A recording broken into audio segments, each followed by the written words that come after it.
Assalamualaikum warahmatullahi wabarakatuh. Para penonton yang dihormati sekalian, saudara masih berada dalam program 30 Bisikan Hati Isteri. Kali ini ialah bisikan yang ke-29. Ada satu lagi selepas ini, iaitu wahai suamiku, fahamilah tahap-tahap perubahan yang berlaku dalam sejarah perkahwinan kita. Saudara-saudara, para penonton yang berada di hadapan saya ini, ada yang baru berkahwin di bawah 5 tahun, ada yang berkahwin di bawah 10 tahun, ada yang berkahwin di bawah 20 tahun, ada yang berkahwin sudah melebihi di paras 30-40 tahun. Berbagai-bagai kalau kita lihat, berbagai-bagai ya. Dan dalam hal yang sedemikian, para penonton yang dihormati sekalian, dalam kepelbagaian ini, kita mengharapkan insya-Allah sesuatu akan dapat dilakukan ya, untuk kita menempa satu sejarah. Sejarah apa? Sejarah untuk mengatakan bahawa setiap tahap dalam perkahwinan kita ini memberikan suatu kenikmatan dalam hidup kita. Kalau kita berkahwin 5 tahun ke bawah, sama nikmatnya dengan kita yang sudah kahwin 30 tahun atau 40 tahun. Maknanya tak layu-layu. Seperti bunga, kembang pagi, kembang petang, kembang malam, besok bunga yang sama kembang lagi. Macam mana kita nak dapatkan suasana yang sedemikian? Lama kahwin, tapi kasih sayangnya tidak pernah luntur. 20-30 tahun dia kahwin, tapi senyumnya tidak pernah luntur. 20-30 tahun, 40 tahun dia dah kahwin, tapi semakin intim, semakin tidak dapat dipisahkan, inseparable di antara suami dan isteri. Pagi bersama, petang bersama, malam bersama. Orang kata seperti belangkas. Para penonton yang hormati sekalian, mustahilkah ini berlaku dalam diri kita, dalam kehidupan kita? Tak mustahil. Pasal apa mustahil? Kalau dulu sebelum kita mengenali isteri kita, pengenalan awal-awal saja kita dah menjalin kasih sayang dan kemesraan. Macam mana dah 10 tahun kahwin, lagi kenal. Macam mana dah 20 tahun kahwin, lagi kenal. Macam mana dah 40 tahun kahwin, lagi kenal. Takkanlah semakin kenal semakin jauh, semakin kenal semakin jauh. Takkanlah semakin kenal semakin tak sayang, semakin kenal semakin tak cinta, semakin kenal semakin tak kasih. Tuan-tuan dan puan-puan yang mati sekalian. Sebab itu apa rahsianya? Rahsianya tidak lain dan tidak bukan. Antaranya, tahap perkahwinan ini, bersama-sama dengan perkahwinan ini ialah ilmu. Bersama-sama dengan perkahwinan ini ialah pengalaman.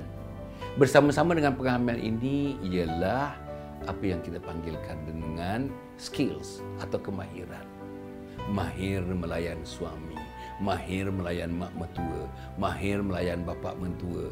Mahir sebenarnya kita mengetahui apa yang disukai, apa yang tidak disukai oleh pasangan masing-masing.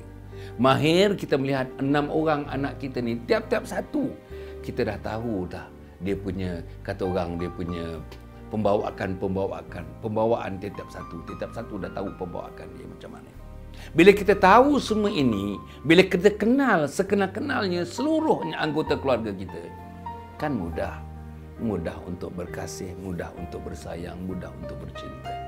Inilah yang perlu ada kepada suami, kepada isteri dan anak-anak. Oleh itu, saudara, dalam hal ini perlu ada yang pertama, secara berjadual kita adakan perbincangan, mesyuarat dalam keluarga. Nombor 2, kita adakan satu komiti kecil dalam keluarga itu untuk kita bawa dalam mesyuarat, untuk merakamkan apa yang dibincang dalam mesyuarat, untuk dibawa menjadikan agenda-agenda apa yang perlu menjadi agenda dalam mesyuarat. Kemudian suami sebagai ketua keluarga atau siapa saja menjadi pengurusi kepada mesyuarat, dan kita bincang dengan serius perkara-perkara mengenai pendidikan anak-anak, perkara mengenai budi pekerti, perkara mengenai akhlak, mengenai tetamu yang datang, perkara mengenai komplain jiran tetangga terhadap keluarga kita, perkara mengenai saudara-saudara sebelah mak, saudara-saudara sebelah ayah, sebelah suami, sebelah isteri yang rasa tak seronok bersama dengan keluarga kita bila datang ke rumah kita. Yang ini perlu kita bincangkan. Termasuk juga tentang keuangan, soal perbelanjaan, soal penjimatan, soal pemborosan dan sebagainya yang perlu dibincangkan bersama. Yang kedua yang nak dibincangkan selain daripada mesyuarat-mesyuarat yang sedemikian, perlulah pada masa dan ketika tuan-tuan terus tanyakan, dapatkan nasihat-nasihat daripada pakar-pakar. Sekarang ni dah banyak pakar-pakar. Pakar keluarga dah banyak, pakar pendidikan keluarga dah banyak, pakar tentang isteri dah banyak, pakar tentang suami dah banyak, pakar anak-anak dah banyak. Dapatkan pandangan dan pendapat daripada mereka untuk dijadikan sebagai ramuan-ramuan untuk kita menambahkan lagi manisnya keluarga, menambahkan lagi harumnya bunga-bunga yang menjadi hiasan kepada keluarga kita, menambahkan lagi semerbaknya bau-bauan kemesraan yang ada dalam keluarga kita ini. Dan akhirnya tuan-tuan dan puan-puan, jangan lupa ibadat-ibadat kita, solat-solat kita, solat malam kita, doa-doa kita, kerana segala-galanya adalah ditentukan oleh Allah Subhanahu Wa Taala, termasuk tentang hal mengenai bagaimana supaya sepanjang masa, sepanjang ketika keluarga kita sentiasa harum, sentiasa semerbak, wangi dengan cinta, kasih dan sayang. Wassalamualaikum warahmatullahi wabarakatuh.